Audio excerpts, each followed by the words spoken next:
Hello, today I want to talk to you about parenting. Oh, don't get me started. Well, too late for that. I will try and be brief, although this is probably going to grow over time into an entire playlist. Parenting.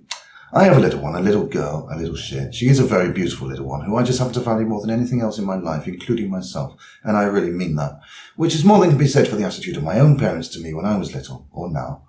I love my 5-year-old so much. She's wonderful on a good day. She's nice. She's intelligent, although she still can't add 2 and 6 together, but she's getting there. She's my wonderful daughter. And here's the thing.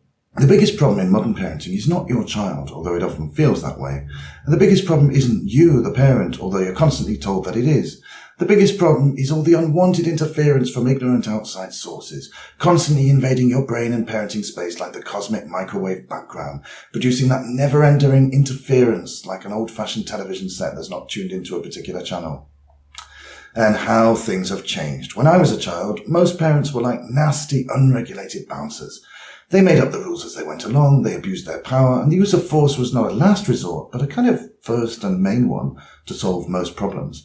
That way, children knew their place, children kept well out of your way and hid all their problems and misdeeds skillfully from you.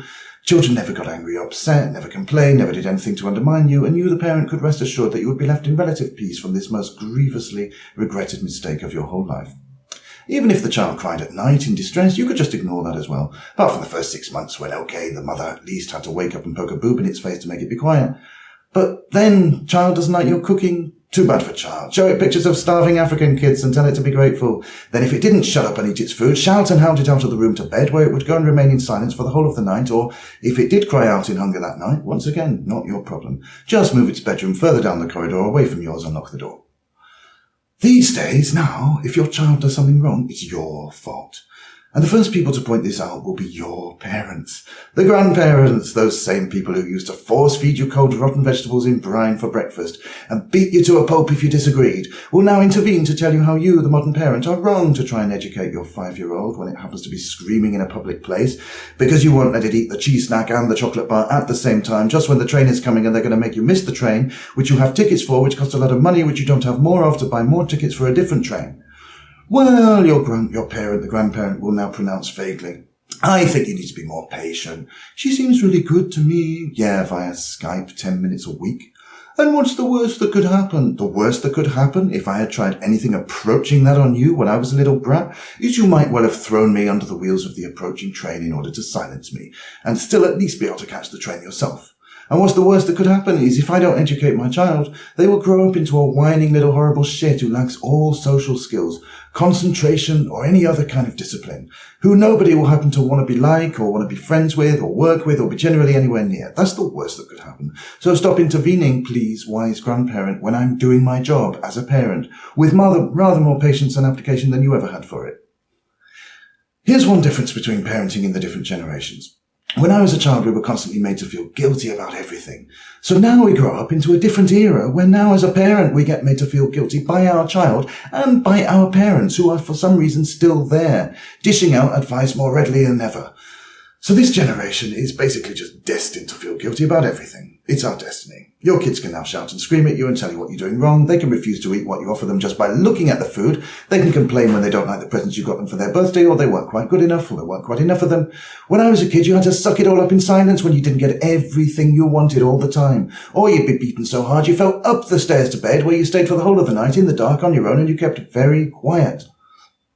These days, if your child is screaming around, hitting other children, that's your fault as well. You, the parent, are to blame, both for this behaviour and for telling the child off.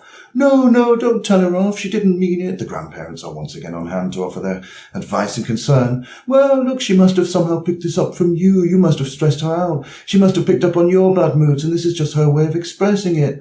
Oh yeah, it's my fault if my child is violent, even though I've never hit my child, and unlike you, my parent, when that was your main strategy for coping with me, it's my fault if my child is violent, and it's my fault if I tell them off for being violent, and everything is my fault. And when I was a kid, that door was closed. You weren't allowed to blame your parents for anything. But of course, if the door is pushed open just a little bit, of course a child is going to seize that opportunity and in fact kick down the door like a SWAT team. Daddy is horrible and I fucking hate him. But fear not, the modern grandparent is on hand, waiting just behind the door.